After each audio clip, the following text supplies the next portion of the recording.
کہ وہ ملک جس سے جو سب کانٹیننٹ میں سب سے آگے تھا، سب اکنامک انڈیکیٹرز میں 1990 تک پاکستان سب سے آگے تھا، اور پھر ہم نے سب سے پیچھے جا کے دیکھا. سو اس کی میں اگر کئی وجوہات ہیں، مین وجہ کہ ہم اپنے پوٹینشیل پہ نہیں جا سکے، وہ میں ایک ہی چیز پہ پوائنٹ آؤٹ کرتا ہوں: رول آف لا. جب آپ کے ملک میں رول آف لا نہیں ہوتا، فرق ہی قوموں میں رول آف لا ہے. اگر آپ غریب ملکوں کو دیکھیں تو غریب ملکوں کی وسائل کی وجہ سے نہ ہونے کی وجہ سے غربت نہیں ہے. رول آف لا کرٹیکل چیز ہے جس کی وجہ سے ایک معاشرے میں سویلائزیشن بھی آتی ہے، میریٹوکریسی آتی ہے، وہ اوپر آتا ہے، اور پھر ڈیموکریسی بھی اسی ملک میں پراسپر کرتی ہے جدھر رول آف لا ہے. اگر رول آف لا نہیں ہے تو آپ الیکشن کروائیں تو وہی وار لارڈز اور طاقتور اور کرمنلز اوپر آ جائیں گے. تو پری کنڈیشن ڈیموکریسی کی ہوتی ہے کہ رول آف لا ہو، وہ روکتا ہے اس طرح کے کرمنلز کو اوپر آنے کے لیے. اور یہ جو کرپشن ہے، یہ ایک سمٹمز ہے رول آف لا نہ ہونے کی. تو اور ساری بھی جو ڈیولپنگ ورلڈ ہے وہ پیچھے کرپشن کی وجہ سے ہے، اور کرپشن ایلیٹ کی. تو میں اس لیے اس کو ویلکم کرتا ہوں کہ جو چیز لیکنگ ہے ہمارے ملک میں وہ ہے ریسرچ. اور ریسرچ کی جو سب سے بڑی خوبی ہوتی ہے، اوریجنل تھنکنگ آتی ہے ایک معاشرے میں. وہ آپ اوریجنل تھنکنگ لا ہی نہیں سکتے جب تک آپ کے پاس ریسرچ نہ ہو، اور پھر وہ ڈیبیٹ کر کے اپنے تھاٹ پروسیس کو آگے لے کے جائیں. جب آپ کے ملک میں ریسرچ نہیں ہوتی تو پھر آپ سیکنڈ ہینڈ نالج باہر سے آتی ہے. آپ کسی اور لوگ آپ کو ڈیفائن کرتے ہیں بجائے آپ اپنے آپ کو ڈیفائن کریں. تو یہ کلاسک کیس ہے، یہ جو آپ نے ابھی کتاب مجھے دی افغانستان کی، کہ وہ ملک جو سب سے بڑا کولیٹرل ڈیمیج تھا افغانستان کی جنگ میں امریکہ کے ساتھ شرکت کرنے کی، اسی کے اوپر سارا نزلہ گر گیا کہ وہ اس لیے نہیں کامیاب ہوئے کیونکہ پاکستان کی وجہ سے وہ کامیاب نہیں ہوئے. اور وہ ملک جو اتنی قربانی دی اس نے اس جنگ میں شرکت کر کے، کسی ملک میں 80,000 لوگ کیجولٹیز نہیں ہوئی جنہوں نے امریکہ کی الائنس میں شرکت کی. کسی ملک میں اس طرح کے 30-40 لاکھ لوگ انٹرنلی ڈسپلیسڈ نہیں ہوئے، اور جو اکانومی کا لاس ہوا وہ اوور $100 بلین تھا.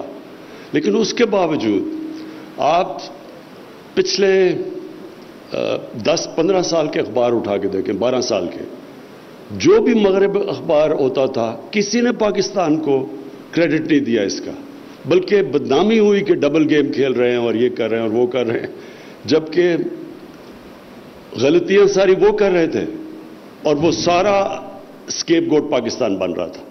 اور کیوں پاکستان میں ہم اس کو صحیح معنی میں جواب نہیں دے سکے؟ کیونکہ یہاں کوئی مجھے نظر ہی نہیں آئے کہ کوئی لیڈرشپ کو کوئی تھنک ٹینک کوئی فیڈ کر رہا ہے، کوئی بتائے کہ پاکستان کا اس میں کیجولٹی تو پاکستان بن گیا تھا اس جنگ کی.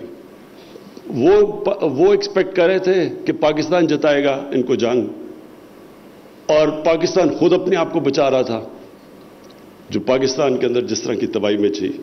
لیکن وہ بہت ہی، میں اگر کہتا ہوں ہمارا بڑا ہی بلیک پیریڈ تھا، ہمارے لیے بڑی ہیوملیشن تھی کہ ہم ساتھ بھی دے رہے ہیں، ہم اپنے آپ کو ایلائی بھی کہہ رہے ہیں، وہ ایلائی ہمیں بومبنگ بھی کر رہے ہیں، ہمارے لوگ بھی مر رہے ہیں، پھر بلیم بھی ہمیں کر رہے ہیں اور کہہ رہے ہیں ہم آپ کو ایڈ دے رہے ہیں، اور وہ ایڈ منسکیول تھی جو کہ نقصان ہوا اس ملک کو.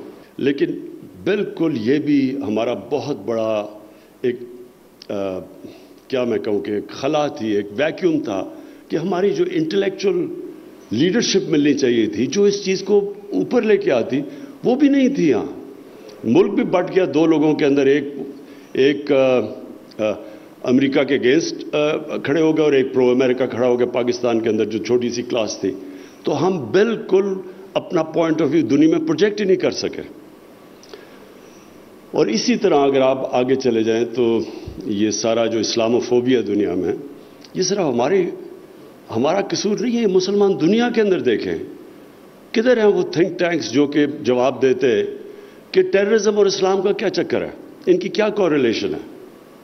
کوئی بھی دنیا کے اندر کسی بھی مذہب، کوئی بھی مذہب اجازت نہیں دیتا دہشت گردی کی. مسلمان کیسے اسلام اور ٹیررزم اکٹھے ہو گئے 9/11 کے بعد. اسلام تو ایک ہی ہے. ریڈیکل ہیومن کمیونٹیز میں ریڈیکلز ہوتے ہیں, ماڈریٹس ہوتے ہیں, لبرلز ہوتے ہیں, لیکن دین کا تو اس سے کوئی چکر نہیں. دین تو ہے کہ نبی صلی اللہ علیہ وسلم کا دین. تو کوئی بھی صحیح معنی میں ساری دنیا میں جو خاص پر مغرب میں مسلمان رہتے تھے ان کو اتنی مشکلوں کا سامنا کرنا پڑا اس دور میں, اور کوئی بھی مسلمان دنیا کی لیڈرشپ سے کوئی رسپانس نہیں آیا. اور ابھی بھی میں سمجھتا ہوں کہ جو ہندوستان کر رہا ہے اس وقت, جو ہندوستان کو وہ ڈیموکریسی بھی کہتے ہیں اور اس کے ساتھ کوئی ویسٹرن ملک اس کو کوئی تنقید ہی نہیں کرتا جس طرح کی حرکتیں کر رہا ہے ہندوستان, اب جو کشمیر میں کر رہا ہے. آپ سوچ لیں کہ جو کشمیر میں اگر یہ اور کوئی ملک کر رہا ہوتا تو کتنا شور مچنا تھا. تو اس میں بھی پھر مسلمان دنیا میں اگر ہمارے تھنک ٹینکس ہوتے کم از کم اس کو اٹھاتے ہیں اس چیز کو, تو وہ بھی ہماری بڑی بدقسمتی ہے کہ جس طرح کی ریسسٹ گورنمنٹ آئی ہوئی اور جس طرح کی فیشسٹ پالیسی ہیں اس کی, جو وہ اپنی مائنورٹی سے کر رہے ہیں, اور خاص طور پہ پھر سے جو وہ کشمیر میں کر رہے ہیں. لیکن انفارچونیٹلی ہماری مسلمان دنیا میں ایسے تھنک ٹینکس نہیں ہیں جو کہ پروجیکٹ کر سکے اس چیز کو. میں یہ بھی سمجھتا ہوں کہ جو آپ نے نیشنل سیکیورٹی کی بات کی, نیشنل سیکیورٹی ہم سب جانتے ہیں کہ صرف اب تک ہم ساری کانسنٹریشن ہماری ملٹری کے اوپر تھی, but actually national security all encompassing چیز ہے, اور اس کے اندر کبھی بھی نیشنل سیکیورٹی آپ کی ہو ہی نہیں سکتی جب تک ایک انکلوسو گروتھ نہ ہو. کوئی بھی ملک سیکیور نہیں ہو سکتا جس اگر چھوٹا سا طبقہ امیر ہوتا جائے اور جو نیچے لوگ ہیں وہ پیچھے رہ جائیں. کوئی ملک سیکیور نہیں ہوتا اس سے, بلکہ وہ بھی ملک سیکیور نہیں ہوتا جدھر ایک علاقہ ڈیولپ ہو جائے یا 2-3 شہر ڈیولپ ہو جائیں اور باقی جو ملک ہے وہ پیچھے رہ جائے یا صوبہ پیچھے رہ جائے. یہ ہمیشہ یہ ہوتا ہے انتشار کا کاز. آپ کے ملک کے اندر جب بھی وائلنس ہوتی ہے کہ کوئی لوگ کھڑے ہو جاتے ہیں, وہ اس لیے ہوتے ہیں کہ ان ایکول ڈیولپمنٹ ہوتی ہے, نا انصافی ہوتی ہے. تو یہ نیشنل سیکیورٹی کا یہ بھی بہت بڑا ایشو ہے کہ ہم ایکویٹیبل انکلوسیو ڈیولپمنٹ کیسے کر سکیں, یہ بھی بڑا امپورٹنٹ ہے. اور پھر جو ہیومن ڈیولپمنٹ ہے اس کے اوپر بھی بہت امپورٹنٹ ہے کہ آپ کی اس کے اوپر توجہ ہو.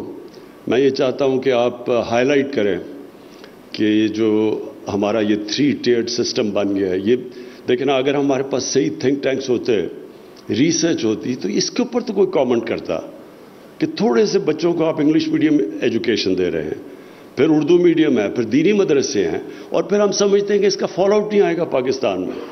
ہم جب یہ انتہا پسندی دیکھتے ہیں تو اس کے پیچھے تو جائیں. جب انتہا پسندی ہوتی ہے, ایک چھوٹا سا وہ جو 2 طرف آ گیا نا, ایک طرف انگلش میڈیم ایجوکیشن آ گیا, بیچ میں اردو میڈیم, اور ادھر دینی مدرسے, 3 پیرلل سسٹم چل رہے ہیں. اور یہ جب میں جب پڑھتا تھا تو 4-5 انگلش میڈیم سکول تھے, باقی سارے اردو میڈیم تھے. وہ بجائے ہم اس کو کلونیل ایجوکیشن سسٹم کو ٹھیک کرتے ہیں, ہم نے اور اس کے اندر ڈسٹورشن لے آئے. اب لینگویج سکولز بن گئے انگلش میڈیم جن کے اندر بھی طبقے ہیں, اور وہ جو اردو میڈیم جو انٹلیکچوئل پروڈیوس کرتا تھا وہ اور اس کا سٹینڈرڈ بالکل نیچے چلا گیا ہے. اور پھر تیسری طرف جو دینی مدرسے ہیں, کسی نے نہیں سوچا کہ ان کو کاپٹ کریں اپنے نیشنل, نوکریاں ان کو کیسے ملیں گی, کسی نے یہ نہیں سوچا. تو یہ جو سسٹم اس لیے ہوا کہ ہمارے ملک میں بدقسمتی سے کبھی بھی ریسرچ نہیں ہوئی ان چیزوں کے اوپر. ہم سیکنڈ ہینڈ ریسرچ کے اوپر گزارا کرتے رہے. جو باہر سے آ جاتا تھا اسے سب مان جاتے تھے کہ جی ہاں جی یہ تو وہ فلانے انگلش اخبار میں لکھا گیا تو ٹھیک ہوگا. امریکہ میں تھنک ٹینکس پاکستان کے اوپر کہہ رہے ہیں کہ جی دا موسٹ ڈینجرس پلیس اور یہ اور وہ, ہمارا کوئی جواب نہیں آ رہا. اس لیے یہ ضروری ہے کہ ہم ایک آل انکمپسنگ نیشنل سیکیورٹی کی بات کریں.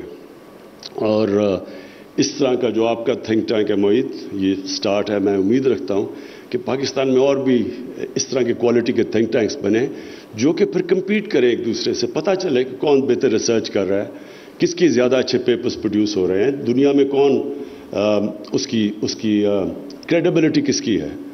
اور تب جو ہمارا نیشنل نیریٹو ہے وہ پھر ہم صحیح معنی میں لوگوں کے سامنے رکھ سکیں گے. یہ جو مجھے سب سے زیادہ تکلیف ہوتی ہے، اور یہ اب سے نہیں، یہ میں پچھلے 30-40 سال سے دیکھ رہا ہوں. ایکچولی وہ جو سلمان رشدی کی جو کتاب نکلی ہے اس کے بعد یہ خاص طور پہ ہم دیکھ رہے ہیں کہ باہر کے لوگ اور باہر کے میڈیا، باہر کے تھنک ٹینکس ہمارے ایکسٹریمز کے اوپر کانسنٹریٹ کر کے تو سارے معاشرے کو رنگ دیتے ہیں ان ایکسٹریم سے. میں جب پہلی دفعہ انگلینڈ گیا تو وہاں یہ ریسسٹ ہوتے تھے، ان کو سکن ہیڈز کہتے تھے. تو سکن ہیڈز جو بھی ایشین ملتا تھا تو اس کو پکڑ کے مارتے تھے، ان کو برا بلا کہتے تھے اور ان سب کو پیکیز کہتے تھے. تو میں اگر سارے انگلینڈ کو وہ سکن ہیڈز کو جو وہ حرکتیں کر رہے تھے انگلینڈ میں پاکستانیوں اور انڈینز کے خلاف، ان کو بیس بنا کے سارے انگلش معاشرے کو اگر میں ڈیفائن کر دیتا تو وہ بھی بڑا ایکسٹریم معاشرہ ہونا تھا. حالانکہ جو انگلینڈ کا معاشرہ ہے پرابلی سب سے، جتنے بھی میں نے دیکھے ہیں، بڑا لبرل معاشرہ ہے. لیکن آپ کسی بھی معاشرے کے ایکسٹریم کے اوپر کانسنٹریٹ کریں تو آپ اس کو بڑا برا بھلا کہیں گے. تو ہمارا تو ڈیفائن ہی ہوتا تھا یہاں. ہمارے یہاں کئی سو کالڈ انٹلیکچوئلز جو باہر سے جرنلسٹ آتا تھا اس کو یہ بتاتے تھے کہ یہاں کوئی بہت بڑے کوئی فنڈامنٹلسٹ کی کوئی ایک ہوڈز آنے لگی ہیں ٹیک اوور کرنے کے لیے. میں ساری دنیا میں پھرا ہوں. میں سمجھتا ہوں کہ اس معاشرے میں سب سے زیادہ میں نے لوگ جنرس، ہاسپٹیبل، بڑے، ہمارا جو دین ہے جو عام لوگوں کے اوپر اس کا افیکٹ ہے وہ اتنا پازیٹیو ہے. ہماری اسٹرانگ فیملی سسٹم ہے، بڑی سویلائز سوسائٹی ہے. یہ نہیں کہ چیلنجز نہیں ہیں، لیکن آن دا ہول وہ ہے. لیکن ہمارے بھی ایکسٹریمز ہیں، اور ہمارے ایکسٹریمز کی بہت بڑی وجہ یہ ہے کہ ہم نے یہ انجسٹ ایجوکیشن سسٹم کو ٹھیک نہیں کیا، جو کہ پروڈیوس کر رہا ہے 3 قسم کی پیرل سسٹمز، جو کہ پھر ایک دوسرے کو، جن کا کنیکشن ہی کوئی نہیں ہے. جو ایک سسٹم ہے وہ جو ایک ایکسٹریم ہے وہ جو انگلش میڈیم ہے ان کو کافر کہتا ہے. کبھی کسی نے یہ نیچے سوسائٹی میں اسٹڈی نہیں کیا. تو میں یہ ایکسپیکٹ کرتا ہوں کہ ہمارے اب وقت آ گیا ہے کہ ہم اپنے ریسرچ کریں، اپنا اوریجنل تھاٹ لے کے آئیں، اپنے ملک کو ہم ڈیفائن کریں بجائے ہمیں کوئی باہر سے ڈیفائن کرے. اور جتنا آپ کی ٹینکس کی کریڈیبلٹی بڑھتی جائے گی اتنی ہمارے لیے دنیا میں آسان ہوگا کہ اپنے آپ کو پاکستانی کو ڈیفائن کریں. اور سب سے جو پرابلمز فیس کرتے ہیں وہ اوورسیز پاکستانیز ہیں. میں نے کیونکہ میرا ان سے انٹریکشن زیادہ ہے، جب بھی اس طرح کی کیمپینز چلتی ہیں پاکستان کے خلاف تو ان کے اوپر بڑا مشکل وقت گزرتا ہے، خاص طور پہ ان کے بچوں کے اوپر جو کہ وہاں اسکولوں میں پڑھتے ہیں، وہیں بڑے ہوئے ہیں. تو خود بھی وہ پاکستان آتے ہوئے گھبراتے ہیں کیونکہ اتنا بری پاکستان کی پکچر پینٹ کی جاتی ہے. تو وہی پھر سے یہ جو آپ نے افغانستان میں کتاب کمپائل کی ہے یہ بڑی امپورٹنٹ ہے کیونکہ اللہ نے ہمیں بڑا بچایا. مجھے تو بڑا خوف تھا کہ اگر وہاں پروٹریکٹڈ سول وار ہو جاتی ہے افغانستان میں تو وہ سارا مجھے نظر آ رہا تھا جو ان کے میڈیا میں بھی کہ سارا بلیم پاکستان کے اوپر آنا تھا، جبکہ پاکستان ہم جس طرح ہم کہتے ہیں کہ سب سے بڑا افغانستان کی جنگ کا کولیٹرل ڈیمیج تھا. Thank you G.